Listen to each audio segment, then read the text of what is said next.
ক্রমবর্ধমান উচ্চশিক্ষার চাহিদা মেটাতে ৯০-এর দশকে দেশে বেসরকারি বিশ্ববিদ্যালয়ের যাত্রা শুরু।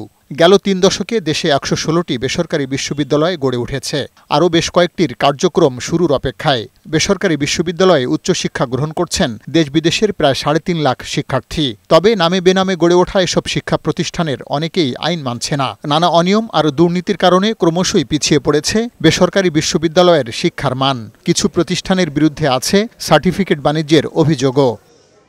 রাজধানীর কয়েকটি বেসরকারি বিশ্ববিদ্যালয় ও তাদের শিক্ষা কার্যক্রম ঘুরে দেখা গেছে শহরের ব্যস্ততম ও অফিস পাড়ায় ভবন ভাড়া নিয়ে চলছে বেসরকারি বিশ্ববিদ্যালয়। বনানীতে পাশাপাশি দুটি ভাড়া করা ভবনে প্রাইম এশিয়া ইউনিভার্সিটি। ২০০৩ সালে প্রতিষ্ঠিত এই বিশ্ববিদ্যালয়টি ৭ বছর আগে নিজস্ব ক্যাম্পাসে যাওয়ার কথা থাকলেও এখনও যেতে পারেনি। অভিজাত এলাকায় গড়ে ওঠা এই বিশ্ববিদ্যালয়ের শিক্ষার্থী প্রায় ৪,০০০। তবে ল্যাব ও লাইব্রেরি এবং গবেষণার জন্য পর্যাপ্ত সুবিধা নেই।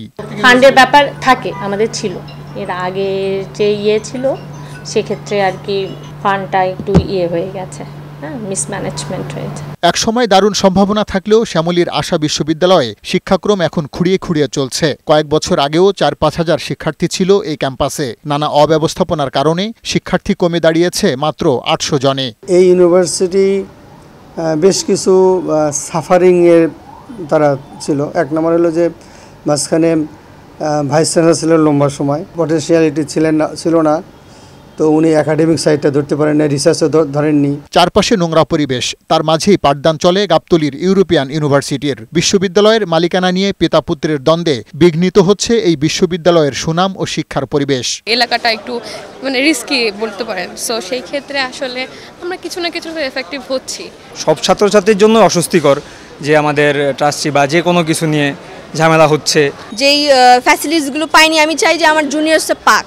অনুসন্ধানে দেখা যায় শিক্ষার মান নিশ্চিত না করে কেবল ব্যবসায়িক স্বার্থে পরিচালিত হচ্ছে দেশের অন্তত ৩০টির বেশি বেসরকারি বিশ্ববিদ্যালয়। এই তালিকায় থাকা বিশ্ববিদ্যালয়গুলো নিয়মের তোয়াক্কা না করে নিজেদের ইচ্ছেমতো শিক্ষা কার্যক্রম পরিচালনা করছে।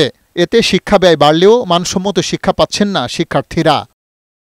বেসরকারি বিশ্ববিদ্যালয় নিয়ে কাজ করা বিশ্ববিদ্যালয় মঞ্জুরি কমিশনের সদস্য অধ্যাপক ডক্টর মোহাম্মদ আনোয়ার হোসেন বলেন, অনিয়মকারী শিক্ষা প্রতিষ্ঠানের বিরুদ্ধে কার্যকর পদক্ষেপ নেওয়া হচ্ছে। সবগুলো ইউনিভার্সিটিকে একটা লেভেলে নিয়ে আসা, সেই নিয়ে আসার জন্য আমাদের সর্বোচ্চ চেষ্টা অব্যাহত রয়েছে এবং কন্টিনিউয়াস প্রসেসে আমরা এটাকে চালিয়ে যাচ্ছি।